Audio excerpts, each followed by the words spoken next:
अच्छा, तो इस ए फिगर में हमारे पास दिखाया गया है एडिनोमास।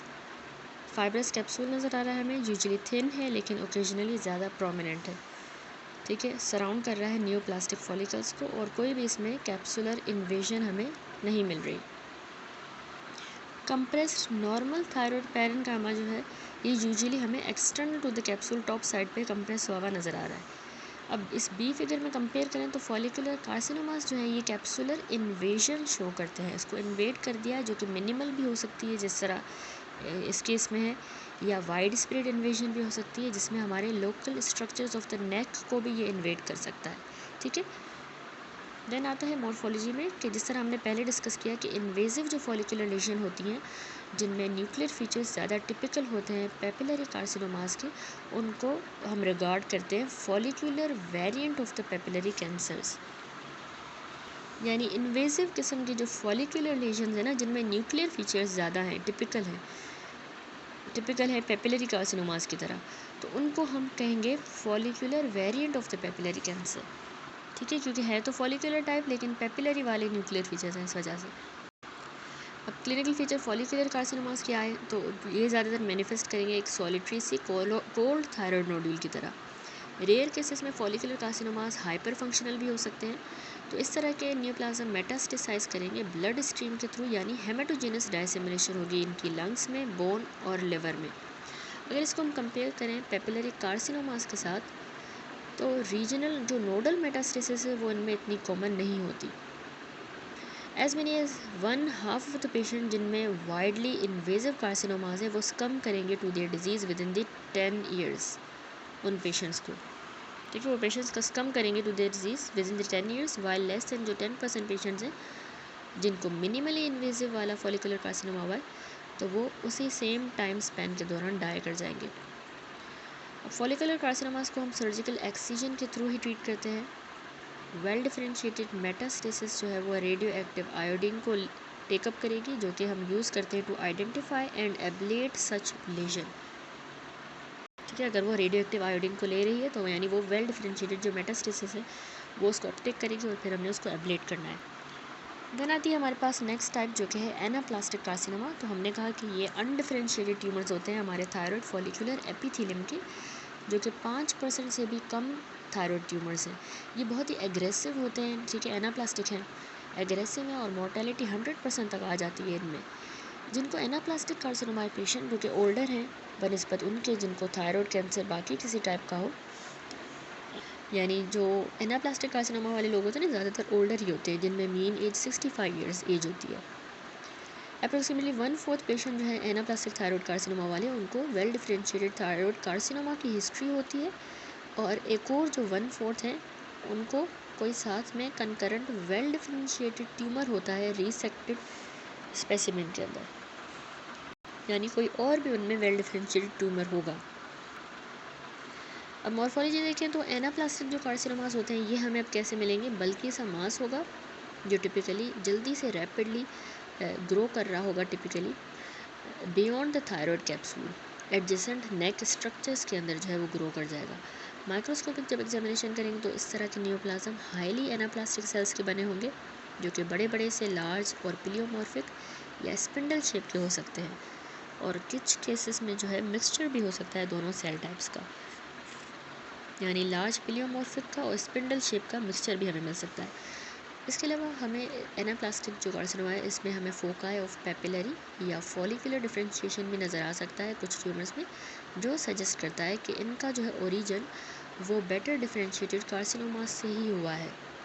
ठीक है, दैट्स इट। अब इसके जो क्लिनिकल फीचर है एनाप्लास्टिक कार्सिनोमा वो ग्रो करता है वाइल्ड एबेंडेंट के साथ डिस्पाइट द थेरेपी के बावजूद जो है विगरसली ये ग्रो करेगा।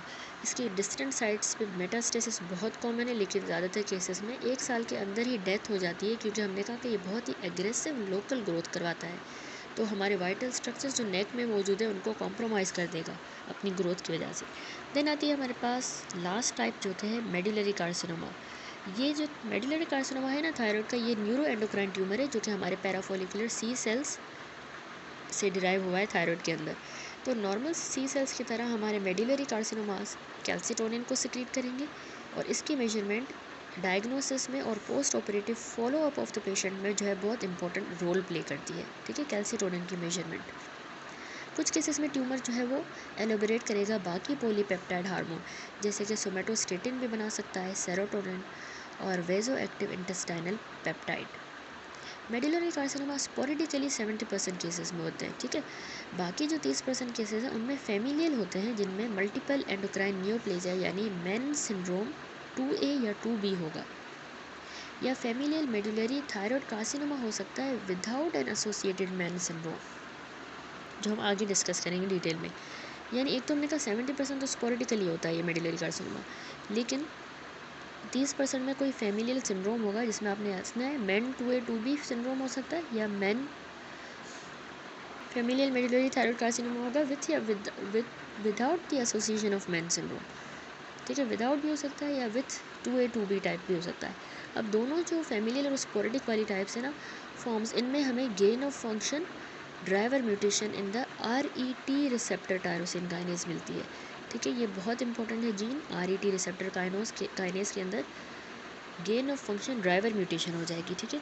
तो स्पोरेडिक जो मेडुलरी कार्सिनोमास होते हैं, जो हमने देखे 70% हो रहे हैं, एज वेल एज जो फेमिलियल हैं जिनमें मैन सिंड्रोम साथ में ना हो रहा हो, तो ये एडल्ट्स में होगा, जिसमें peak incidence 5th and 6th decade के दौरान होता है। केसेस मैन 2A वाले और 2B वाले जो होते हैं ना, ये बाय कॉन्ट्रास्ट यंगर पेशेंट में होंगे। ये पॉइंट आपने बहुत इंपॉर्टेंट याद रखनी है, बच्चों में भी ये मतलब हो सकती है। तो ये हो गई मेडुलरी कार्सिनोमा का इंसिडेंस वगैरह। मॉर्फोलॉजी जब हम देखेंगे तो हमें मेडुलरी कार्सिनोमा बिल्कुल एक सॉलिटरी नोड्यूल की तरह अराइज कर सकते हैं, या फिर मल्टीपल सी लेजन हो सकती हैं, जो कि हमारे दोनों lobes of the thyroid gland को इन्वॉल्व कर सकती हैं। मल्टीसेंट्रिटी जो है ना, वो पार्टिकुलरली फेमिलियल वाले केसेस में ज़्यादा कॉमन है, यानी सेम थायराइड के ग्लैंड के अंदर मल्टीपल जो है फोकाएँ हों पेपिलरी थायराइड कार्सिनोमा के, ठीक है, इसको मल्टीसेंट्रिटी कहते हैं। तो ये फेमिलियल केसेस में ज़्यादा कॉमन है। अब जो लार्जर वाली बड़ी लेशंस होती है, उनमें हमें नेक्रोसिस के और हेमरेज के एरियाज़ मिलते हैं, जो कि कैप्सूल ऑफ द थायराइड तक भी एक्सटेंड कर सकती है। माइक्रोस्कोपिकली जब हम देखेंगे ना, तो मेडुलरी कार्सिनोमा पोलीगोनल या स्पिंडल शेप के सेल्स का बना होगा, जो कि नेस्ट, ट्रेबिक्युलाई और इवन फॉलिकल्स बना देंगे, ठीक है, ये सेल्स। अमाइलॉइड डिपॉजिट आपने याद रखना है, एल्टर्ड कैल्सिटोनिन मॉलिक्यूल से डिराइव हुआ है, और ये स्ट्रोमा के अंदर मैनी केसेस में हमें मिलता है, ठीक है। अमाइलॉइड डिपॉजिट जो कैल्सिटोनिन से ही डिराइव हुआ है। इस फिगर में देखिए मेडुलरी कार्सिनोमा थायराइड ग्लैंड दिखाया गया है। इस तरह के ट्यूमर टिपिकली अमाइलॉइड कंटेन कर रहे हैं, जो यहाँ होमोजिनस एक्स्ट्रा सेलुलर मटीरियल की तरह विजिबल है, और ये कैल्सिटोनिन मॉलिक्यूल से ही डिराइव हुआ है, जो हमारे न्यूप्लास्टिक सेल्स जो हैं उनसे सिक्रीट हुआ है कैल्सिटोनिन। तो अमाइलॉइड ही डिपॉजिट हो गया, और ये डिस्टिंक्टिव फीचर होता है, आपने याद रखना है मेडुलरी कार्सिनोमा में, ठीक है। BCQ viva point of view बहुत इंपॉर्टेंट पॉइंट है। कैल्सिटोनिन रेडिली हमें cytoplasm of the tumour cells में नज़र आ जाएगा, और स्ट्रोमल अमाइलॉइड जो है वो हमें इम्यूनोहिस्टोकेमिकल मेथड्स के थ्रू मिलेगा। वन ऑफ द कैरेक्टरिस्टिक जो फीचर है ना फेमिलियल मेडुलरी कार्सिनोमास का, वो है कि हमें multi centric C cell hyperplasia मिलता है सराउंडिंग वाले थायराइड पैरेन्काइमा के अंदर, और ये फीचर ज़्यादातर स्पोरेडिक वाली लीजन्स में हमें नहीं मिलता। फोकाई जो है C सेल हाइपरप्लेजिया का, वो बिलीव हुआ है कि प्रिकर्सर लीजन को रिप्रेजेंट करता है from which the medullary carcinomas arise. ये बहुत इंपॉर्टेंट पॉइंट है कि जो फेमिलियल वाले हैं उनमें मिल रहा है, स्पोरेडिक में जो है ये फीचर नहीं होगा। कौन सा? मल्टी सेंट्रिक C सेल का हाइपरप्लेजिया। तो ये फीचर जो है बहुत इंपॉर्टेंट है, और C सेल के हाइपरप्लेजिया वाले फोकाई जो है ना, ये प्रीकर्सर लीजन्स को ही डिमॉन्स्ट्रेट कर रहे हैं, जहाँ से मेडुलरी कार्सिनोमा अराइज कर रहे हैं। देन है क्लिनिकल फीचर्स। तो जो स्पोरेडिक केसेस होते हैं उनमें मेडुलरी कार्सिनोमा मैनिफेस्ट करता है एक बस नेक के अंदर मास की तरह, जो कभी कभार कंप्रेशन इफेक्ट्स करवाएगा, यानी वो मास डिस्फेजिया करवाएगा, हॉर्सनेस करवाएगा। कुछ केसेस में इनिशियल मैनिफेस्टेशन जो है वो पेप्टाइड हार्मोन के सिक्रीशन की वजह से होती है, लाइक डायरिया होगा, जो कि वेजो एक्टिव इंटेस्टाइनल पेप्टाइड की वजह से हो रहा है, ठीक है। पेशेंट्स की स्क्रीनिंग जो है, पेशेंट के रिलेटिव्स की जो स्क्रीनिंग है एलिवेटेड कैल्सिटोनिन लेवल्स के लिए या RET म्यूटेशन के लिए स्क्रीनिंग जो है, ये परमिट करती है कि अर्ली डिटेक्शन की जाए ट्यूमर्स की फेमिलियल केसेस के अंदर, ठीक है। रिलेटिव्स में हम स्क्रीनिंग कर रहे हैं ना, जैसा कि हम आगे भी देखेंगे, डिस्कस करेंगे कि मेन टू जो है किंड्रेड्स वो कैरी करते हैं, इसके जो मेंबर्स होते हैं सारे वो कैरी करते हैं RET म्यूटेशन, जो कि ऑफर होती है ये ऑफ़र करती है प्रोफाइलेक्टिक थायरॉयडेक्टोमी सी की जाती है ताकि मेडुलरी कार्सिनोमास ना हो जाए जिनको RET म्यूटेशंस है, तो थायरॉयड ही हम निकाल देंगे प्रोफाइलेक्टिकली। द ओनली जो हिस्टोलॉजिक फाइंडिंग होती है रीसेक्टेड थायरॉयड में इस तरह के एसिम्प्टोमेटिक कैरियर्स में, वो है कि हमें C सेल का हाइपरप्लेजिया मिलता है या स्मॉल c यानी 1 सेंटीमीटर से भी कम माइक्रोमेडुलरी कार्सिनोमास मिलते हैं। ठीक है, दैट्स इट। तो समरी देखिए, हमने थायरॉयड न्यूप्लाज्म डिस्कस किया कि मोस्ट जो थायरॉयड न्यूप्लाज्म है वो सॉलिटरी सी थायरॉयड नोड्यूल की तरह मैनिफेस्ट करेंगे, लेकिन सिर्फ 1% जो थायरॉयड नोड्यूल्स हैं वो न्यूप्लास्टिक होती हैं। फॉलिकुलर एडिनोमास बहुत ही ज़्यादा कॉमन बिनाइन न्यूप्लाज्म है, जबकि papillary carcinomas most common malignancy होते हैं। बिनाइन कॉमन फॉलिकुलर एडिनोमा है, लेकिन पेपिलरी कार्सिनोमा बहुत कॉमन मैलिग्नेंसी है। मल्टीपल जेनेटिक पाथवे हमने देखे थायरॉयड की कार्सिनोजेनेसिस में। कुछ ड्राइवर म्यूटेशंस हैं जो कि थायरॉयड कैंसर में यूनिक होती हैं, जैसे PAX8 PPRAG ARG। ठीक है, ये जो फ्यूजन है फॉलिकुलर कार्सिनोमा में मिलता है। इसके अलावा हमने क्रोमोसोमल रीअरेंजमेंट देखे, RET उनको जीन को इन्वॉल्व करती हुई पेपिलरी कैंसर में, और RET में म्यूटेशंस भी देखी जो कि मेडुलरी कार्सिनोमास में होती है। ठीक है, रीअरेंजमेंट जो है पेपिलरी कैंसर में और म्यूटेशन जो है मेडुलरी कार्सिनोमा में। देन हमने फॉलिकुलर एडिनोमा और कार्सिनोमा दोनों को कहा कि कंपोज हुए होते हैं well differentiated follicular epithelial cells के। कार्सिनोमास जो है उनको हम कैप्सुलर या वैस्कुलर इन्वेजन के साथ डिस्टिंग्विश करते हैं। पेपिलरी वाले कार्सिनोमास में हमें न्यूक्लियर फीचर्स मिलते हैं, जो हमने पढ़े कि हमें ग्राउंड ग्लास न्यूक्लियर मिलता है, जो हमको ऑर्फन NEI न्यूक्लियर भी कह रहे थे। ठीक है, एम्प्टी सा था। इसके अलावा सूडो इंक्लूजन्स मिलती है, ये पेपिलरी कार्सिनोमास में न्यूक्लियर फीचर। तो even in the absence of papilla हमें ये मिलेंगे। लेकिन इस तरह के न्यूप्लाज्म जो है हमने कहा कि मेटास्टेसाइज करेंगे लिम्फेटिक्स के थ्रू, और इनकी एक्सीलेंट सी बहुत अच्छी प्रोग्नोसिस होती है। एनाप्लास्टिक वाले हमने कहा कार्सिनोमास जब डिफरेंशिएटेड न्यूप्लाज्म के आगे प्रोग्रेशन हो उसकी वजह से बनेंगे, बहुत ही अग्रेसिव होते हैं और यूनिफॉर्मली लीथल कैंसर होता है। देन लास्ट में हमने मेडुलरी कैंसर कहा कि ये नॉन एपिथेलियल न्यूप्लाज्म है, पैराफोलिकुलर C सेल्स अराइज करता है, स्पोरेडिक 70% होता है, फेमिलियल 30%। मल्टी सेंट्रिसिटी और C सेल का हाइपरप्लेजिया बहुत इंपॉर्टेंट फेमिलियल केसेस में हमें फीचर मिलते हैं। और लास्ट में हमने कहा कि अमाइलॉइड का डिपॉजिट जो है ना, ये भी इसमें मेडुलरी कैंसर में कैरेक्टरिस्टिक हिस्टोलॉजिक फाइंडिंग होती है।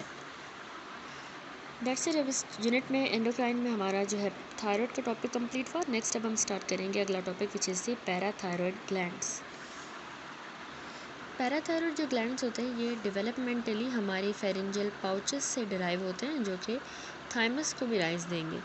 अच्छा, अब ये मोस्ट कॉमनली जो है ये क्लोज प्रॉक्सिमिटी में लोकेटेड होते हैं to the upper and lower poles of each thyroid lobe, लेकिन ये कहीं पे भी हमें along the pathway of the descent के दौरान जो है कहीं पे भी मिल सकते हैं ऑफ द फेरेंजियल पाउचेस, जिसमें कैरोटिड शीथ में भी मिल सकते हैं, थाइमस में, और कहीं भी हमारे एंटीरियर मेडियस्टिनम में। ठीक है, मोस्ट ऑफ द ग्लैंड जो है ये चीफ सेल्स का बना होता है। ठीक है, ज़्यादातर याद रखिएगा कि ये चीफ सेल्स का बना होता है, जिनमें जो है सिक्रीटरी ग्रैन्यूल्स होते हैं, जिनमें पैराथायरॉयड हार्मोन पाया जाता है। ठीक है, ऑक्सीफिल जो सेल्स होते हैं ना, ये हमें through out the normal parathyroid either singly या फिर क्लस्टर्स की फॉर्म में ये ऑक्सीफिल सेल्स मिलेंगे through out the normal parathyroid. तो ये स्लाइटली लार्जर होते हैं चीफ सेल्स की निस्बत, हमारे ऑक्सीफिल सेल्स बड़े होंगे, और एसिडोफिलिक साइटोप्लाज्म होता है, टाइटली पैक्ड हुए होते हैं माइटोकॉन्ड्रिया के साथ। पैराथायरॉयड ग्लैंड जो है ना, ये की रेगुलेटर होता है हमारी कैल्शियम की होम्योस्टेसिस में।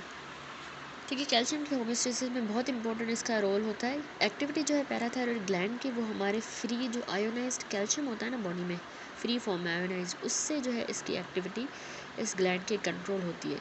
ब्लड में जितना फ्री आयोनाइज्ड कैल्शियम है, रादर देन ट्रॉफिक हार्मोन जो कि हाइपोथैलेमस एंड पिट्यूटरी से सिक्रीट हो रहा है, उससे नहीं हो रहा इतना। तो नॉर्मली क्या होता है कि डिक्रीज जो लेवल्स हैं हमारे फ्री कैल्शियम के ब्लड के अंदर, वो स्टिमुलेट करेंगे कि सिंथेसिस भी हो और सिक्रीशन हो पैराथायरॉयड हार्मोन की, जिसके फिर फॉलोइंग इफेक्ट्स होंगे टारगेट टिश्यूज़ पे, यानी किडनीज़ पे और बोन्स पे। क्या होगा कि रीनल ट्यूबुलर जो रीअब्जॉर्प्शन होती है कैल्शियम की बढ़ेगी, यूरिनरी फॉस्फेट की एक्सक्रीशन ज़्यादा होगी, एक्सक्रीट हो जाएगा, तो सीरम में फॉस्फेट के लेवल कम हो जाएंगे। सिंस हमें पता है कि फॉस्फेट जो है ना वो आयोनाइज कैल्शियम के साथ बाइंड कर जाता है, तो इसलिए हमने फॉस्फेट को निकालना है। ठीक है। इसके अलावा विटामिन डी की ज़्यादा कन्वर्जन हो जाएगी, क्योंकि इसकी जो एक्टिव डाईहाइड्रोक्सी फॉर्म है किडनीज़ के अंदर, उसमें कन्वर्जन हो जाएगी, जो कि फिर इन टर्न जो है जीआईटी से कैल्शियम की एब्जॉर्प्शन को बढ़ाएगा। इसके अलावा बोन की रिजॉर्प्शन यानी ऑस्टियोक्लास्टिक एक्टिविटी आपने याद रखना है कि बढ़ जाएगी, तो आयोनाइज्ड कैल्शियम ज़्यादा रिलीज़ होगा, और ये मीडिएट होता है by the indirectly by promoting the differentiation of osteoclast progenitor cells to mature osteoclast. अब नेट जो इफेक्ट है ना इस तरह की एक्टिविटीज़ का, वो हमारे लेवल फ्री कैल्शियम का ब्लड के अंदर बढ़ा देगा, जो कि फिर पैराथायरॉयड हार्मोन की सिक्रीशन जो है चीफ सेल्स में से कम कर देगा। अब एबनॉर्मलिटी पैराथायरॉयड की है कि हाइपर फंक्शनिंग हो जाए इसका या हाइपो फंक्शन। हमारे पैराथायरॉयड ग्लैंड का ट्यूमर्स जो है वो अनलाइक थायरॉयड ट्यूमर ज़्यादातर अटेंशन में आता है, क्योंकि जब बहुत ज़्यादा एक्सेसिव पैराथायरॉयड हार्मोन की सिक्रीशन हो रही हो rather than the mass effect. Secretion ज़्यादा की वजह से जो है ये ट्यूमर्स अटेंशन पे आते हैं। इतना मास इफेक्ट नहीं होगा क्योंकि ग्लैंड ही छोटा सा है, तो ये क्या लोकलाइज कंप्रेशन करवाएगा, इतना ज़्यादा नहीं करवाएगा। अच्छा, तो सबसे पहला टॉपिक है हाइपर पैराथायरॉयडिज्म। हाइपर पैराथायरॉयडिज्म जो है दो मेजर फॉर्म्स में होता है, एक इसकी प्राइमरी और सेकेंडरी, और लेस कॉमनली एक टर्शियरी हाइपर पैराथायरॉयडिज्म भी होता है। तो पहली कंडीशन जो है रिप्रेजेंट करती है ऑटोनोमस स्पॉन्टेनियसली जो है ओवर प्रोडक्शन हो जाए हमारे पैराथायरॉयड हार्मोन की। बाकी ये जो दो कंडीशंस होती हैं इनमें टिपिकली सेकेंडरी फिनोमिना होता है पेशेंट्स में जिनको क्रोनिक रीनल इंसफिशिएंसी हो। ठीक है, तो सबसे पहले प्राइमरी हाइपर पैराथायरॉयडिज्म डिस्कस करें। ये कॉमन एंडोक्राइन डिसऑर्डर है और इसमें बहुत ही इंपॉर्टेंट ये कॉज बनता है हाइपर कैल्सीमिया का। ठीक है, कैल्शियम ज़्यादा हो जाता है जब किसी में बहुत ज़्यादा हाइपर कैल्सीमिया, उसकी मेन वजह ये कॉमनली हाइपर पैराथायरॉयडिज्म होती है। There was a dramatic increase in the detection of cases in the later half of the 20th century, mainly due to the routine performance of serum calcium assay in the hospitalized patient. Frequency जो है इसकी occurrence की various parathyroid lesions की वो अंडरलाई करती है primary hyper parathyroidism को following है। एक तो इसमें या तो एडिनोमा हो जाए 85 to 95%, या प्राइमरी हाइपरप्लेजिया हो जाए, डिफ्यूज़ भी हो सकता है नोडुलर 5 to 10%, या पैराथायरॉयड का कार्सिनोमा जो 1% होता है। पैथोजेनेसिस देखें तो हाइपर पैराथायरॉयडिज्म में दो जीन्स जो हैं उनकी एबनॉर्मलिटीज़ कॉमनली पैराथायरॉयड की ट्यूमर्स के साथ एसोसिएटेड है। एक तो साइक्लिन D1 जीन की रीअरेंजमेंट, दूसरा MEN1 की म्यूटेशन। बहुत इंपॉर्टेंट है ये पॉइंट्स। साइक्लिन D1 जीन जो रीअरेंजमेंट होती है, साइक्लिन D1 एक पॉजिटिव रेगुलेटर है सेल साइकिल का। इन्वर्जन क्रोमोसोम 11 की जो पोजीशन है रीपोजिशन, यानी जो हमारा 11 क्रोमोसोम है उसकी इन्वर्जन रीपोजिशन कर देगी साइक्लिन D1 जीन को, जो कि नॉर्मली 11q पे होता है, तो उसको रीपोजिशन करेगी। तो अब ये जो है रिजाइड करेगा एडजेसेंट जीनोमिक एलिमेंट्स के ऊपर जो कि रेगुलेट कर रहे हैं पैराथायरॉयड हार्मोन जीन को, जो कि 11p पे है। अब इस तरह के एलिमेंट्स जो है वो एबनॉर्मल एक्सप्रेशन करवा देंगे साइक्लिन D1 का पैराथायरॉयड हार्मोन प्रोड्यूसिंग सेल्स के अंदर। ठीक है, साइक्लिन D1 का मतलब एबनॉर्मल अब एक्सप्रेशन हो रहा है, तो इसकी वजह से बहुत ज़्यादा प्रोलिफरेशन हो जाएगी इस तरह की सेल्स की। अब तकरीबन 10% से 20% जो एडिनोमास हैं उनमें इस तरह का एक्वायर्ड डिफेक्ट होता है, जेनेटिक डिफेक्ट। साइक्लिन D1 जो है ये ओवर एक्सप्रेस होता है, approximately 40% of the parathyroid adenomas में ओवर एक्सप्रेस हो जाता है। तो ये इंडिकेट करता है कि कोई एडिशनल मैकेनिज्म है जो इसकी डिसरेगुलेशन को करवा रहा है। दूसरा हमने कहा MEN1 म्यूटेशन। ये तकरीबन 20% से 30% स्पोरेडिक पैराथायरॉयड ट्यूमर्स में होती है म्यूटेशन, जिसमें मतलब दोनों कॉपीज़ में म्यूटेशन होती है tumour MEN1 tumour suppressor gene की दोनों कॉपीज़ में। अब स्पेक्ट्रम जो है MEN1 म्यूटेशन का स्पोरेडिक ट्यूमर्स में वर्चुअली सेम है, आइडेंटिकल है to that in the familial parathyroid adenomas. Sporadic और फैमिलियल सेम है। मॉर्फोलॉजी देखें तो मॉर्फोलॉजिक चेंजेस जो हमें प्राइमरी हाइपर पैराथायरॉयडिज्म में मिलेंगे वो है कि पैराथायरॉयड ग्लैंड्स के और बाकी ऑर्गन्स के मॉर्फोलॉजिक चेंज मिलेंगे जो हाइपर कैल्सीमिया की वजह से अफेक्ट हो रहे हैं। 75 to 80% केसेस जो होते हैं पैराथायरॉयड ग्लैंड के, उनमें मतलब हमें एक सॉलिटरी एडिनोमा मिलता है। टिपिकल पैराथायरॉयड एडिनोमा एक वेल सर्कमस्क्राइब्ड सा सॉफ्ट टैन किस्म की नोड्यूल होती है जो कि इन्वेस्ट हुई है by delicate capsule. By definition ये जो पैराथायरॉयड एडिनोमास होते हैं ये सिंगल ग्लैंड की तरफ ही कन्फाइंड होते हैं। अगर ये फिगर देखें हम 20.19 तो इसमें ये टेक्नीटियम 99 रेडियो न्यूक्लियोटाइड स्केन है जिसमें हमें एरिया नज़र आ रहा है इंक्रीज अपटेक का corresponding to left interior pharyngeal gland. ठीक है, लेफ्ट इंफीरियर फेरेंजियल ग्लैंड जो एरो डिनोट कर रहा है, इसने ज़्यादा अपटेक कर लिया है टेक्नीटियम 99 का। तो ये प्रूव हुआ है कि ये पैराथायरॉयड एडिनोमा है। प्री ऑपरेटिव स्किंटिग्राफी जो है यूज़फुल होती है in localising and distinguishing the adenomas from the parathyroid hyperplasia in which more than one gland will demonstrate increase uptake. Hyperplasia में एक ग्लैंड से ज़्यादा जो है वो अपटेक को डिनोट करता है, तो इसीलिए हमें इसको एडिनोमास से डिस्टिंग्विश करते हैं by the use of pre operative scintigraphy. Scintigraphy यानी जिसमें हम स्किंटिलेशन करते हैं और रेडियो एक्टिव मटेरियल के थ्रू जो है इमेजेस लेते हैं और हमें विजिबल होता है अपटेक। अब मॉर्फोलॉजी में कह रहा है कि बाकी जो ग्लैंड्स होंगे ना वो बिल्कुल हमें नॉर्मल साइज़ के नज़र आएंगे या फिर श्रंकन हो जाएंगे as a result of feedback inhibition by the elevated serum calcium level. ठीक है, कैल्शियम सीरम में बढ़ गया है तो उसकी वजह से फीडबैक इनहिबिशन की वजह से बाकी ग्लैंड हमें श्रंकन मिलेंगे और एडिनोमा जो है वो सिंगल सा ग्लैंड में कन्फाइंड होगा जो कि सॉफ्ट टैन नोड्यूल होगी, इन्वेस्ट हुई होगी डेलिकेट कैप्सूल के साथ। अब कह रहा है मोस्ट जो पैराथायरॉयड एडिनोमास है वो 0.5 से 5 ग्राम के वेट के दरमियान होते हैं। माइक्रोस्कोपिकली पैराथायरॉयड एडिनोमास ज़्यादातर चीफ सेल्स के बने होते हैं। तो इस फिगर में देखिए, इसमें चीफ सेल पैराथायरॉयड एडिनोमा दिखाया गया है। ये लो पावर व्यू है जिसमें एक solitary C hyper cellular adenoma नज़र आ रहा है। डिलीनेट कर रहा है इसको रेजिडुअल नॉर्मोसेलुलर ग्लैंड से, जो कि यहाँ अपर राइट साइड पे मौजूद है, जबकि यहाँ ये एडिनोमा है। बी फिगर में हाई पावर डिटेल शो हो रही है मिनिमल वेरिएशन की in the nuclear size and occasional follicular formation. ठीक है, न्यूक्लियर साइज में भी मिनिमल वेरिएशन मिल रही है और ओकेजनली हमें फॉलिकल फॉर्मेशन भी नज़र आ रही है। तो ये ज़्यादातर देखें एडिनोमास के बने होते हैं। ये पैराथायरॉयड एडिनोमास जो है चीफ सेल्स के बने होते हैं प्रीडोमिनेंटली। तो हमने फिगर में भी देखा कि एक रिम है compressed non neoplastic parathyroid tissue की, जो कि सेपरेट कर रही है हुई है इस फाइब्रस कैप्सूल की मदद से, और ये हमें often edge of the adenoma पे ये नॉर्मल टिश्यू जो है मिल रहा है। चीफ सेल्स जो है ना एडिनोमा में वो बड़े होंगे और ज़्यादा न्यूक्लियर साइज वेरिएबिलिटी शो करेंगे बनस्पत नॉर्मल चीफ सेल्स के। बिजार और प्लियोमॉर्फिक न्यूक्लिया जो है इस तरह के सेल्स हमें एडिनोमास के अंदर अक्सर मिलते हैं। इनको हम कहते हैं एंडोक्राइन ए टाइपिया, यानी बिजार से सेल्स हो और प्लियोमॉर्फिक न्यूक्लिया हो उनका, तो एंडोक्राइन ए टाइपिया, और इसको हमने मैलिग्नेंसी का साइन कंसिडर नहीं करना।